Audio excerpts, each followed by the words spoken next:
lived in a little country village.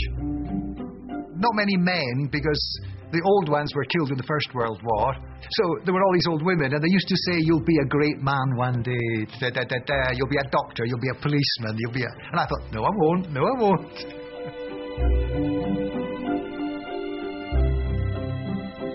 I thought I could have been a poet, but I thought, I'll never know if I'm a good poet, because poetry is measured by people's praise. It's a subjective issue. And my father could do poetry, he could do languages, and he was bossy. So I thought, how can I do something that he can't reach? So the modern world, physics, maths. I found maths and physics very beautiful, very easy, actually. I was teaching at Leeds University, and I got myself a wife, a child, a PhD, time to move on. And London beckoned. I came for an interview at Arabs. A man called Coffin interviewed me, offered me 1,000 a year, and I wrote back to say I accept the job, but 1,100 would be better. So I came to Arabs. And for me, young man, in a hurry, I was only going to London for 2 years, so that I had a good CV to go to the only place in the world in the 60s, America. Right? I'm still going. I found in Arabs values that I appreciated, that I understood, that I wanted, that I didn't dare seek because I didn't think they existed. There were no locks, no clocks. In other words, you didn't know it was 9 when you came in, and you didn't know it was 5:30 or 6 or whatever. You know, it was a lock-free, clock-free place, and I thought this was a first-name place. I never thought there could be a commercial business that had that culture. Not that they knew the word culture. You know, that was just what the old man did. It was like going to a cafe where there's a funny owner of the cafe. You know, he doesn't write a book about the culture of the cafe. After a few months, I saw Ove, and there he was, old, dry skin, white hair. My father, I'd have run away from my father, crashed into this old chap. So I avoided Ove, just didn't seek him, didn't ask his advice, didn't ask his praise, and so on. I go into the lift one day, and there he is. And I don't look at him, he looks at me. He says, I suppose you think I'm a silly old man. And I thought, he got me. He got me.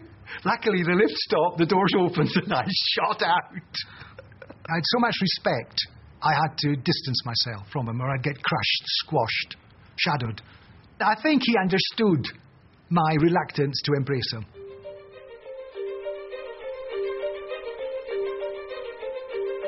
They put me on the Sydney Opera House. If you look at a picture of the Opera House, it's great sailing pieces of spheres. But they all sit on little A-frames, tiny little, ugly, strong, that fill the geometry, the crutch in the corner. And they put me onto working them out one off at a time. And I enjoyed it.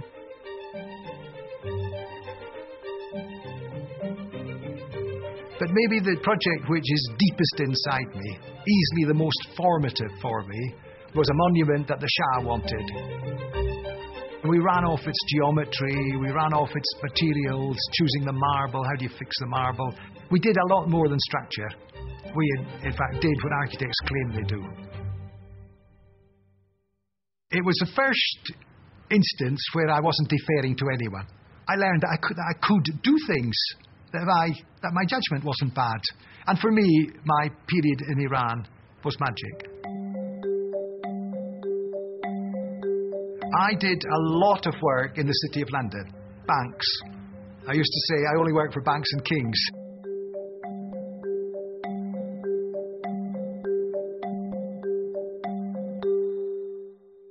When I became chairman in 95, I thought I would be a wise king. I would sit on the throne and people would bring problems and I would make decisions and life would be beautiful. But it wasn't like that. The water was flowing a lot faster than that. So I put on my swimming trunks and swam like mad. And I set up a reformation of the firm, which was basically break the firm into 5 blocks and choose half a dozen of the leaders from each of them to run it. In other words, self-empowered. And that worked awfully well. It had lots of collateral damage, and it cracked me at times. And there was bad times, but it changed the firm. And there's still the residue of that structure today.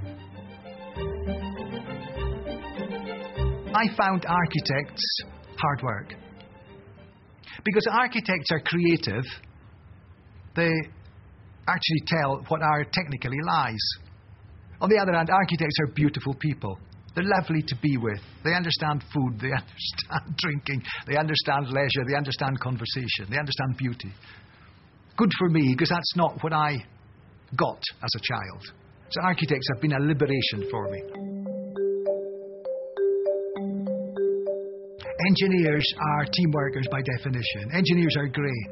Engineers accept the laws of physics. Engineers accept economy. So engineers will always be team players. No engineer knows enough, right? And therefore you need all kinds of engineers. You need brave ones, you need frightened ones, you need diligent ones, you need imaginative ones. Engineering is minestrone soup. You shove it all in, you stir it, you boil it, and you get the most wonderful outcomes.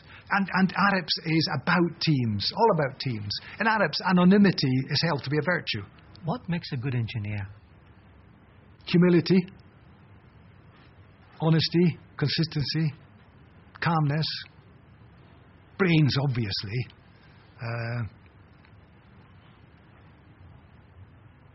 Truth, if you know what I mean by truth.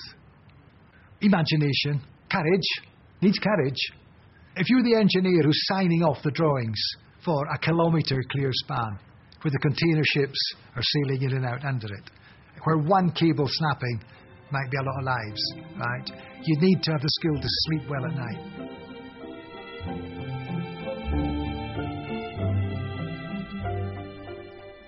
I'm terrible. I hardly sleep. I'm hugely optimistic. Of course, I talk to anyone I meet. I've done everything I ever wanted to do. I'm very happy. Very, very fulfilled.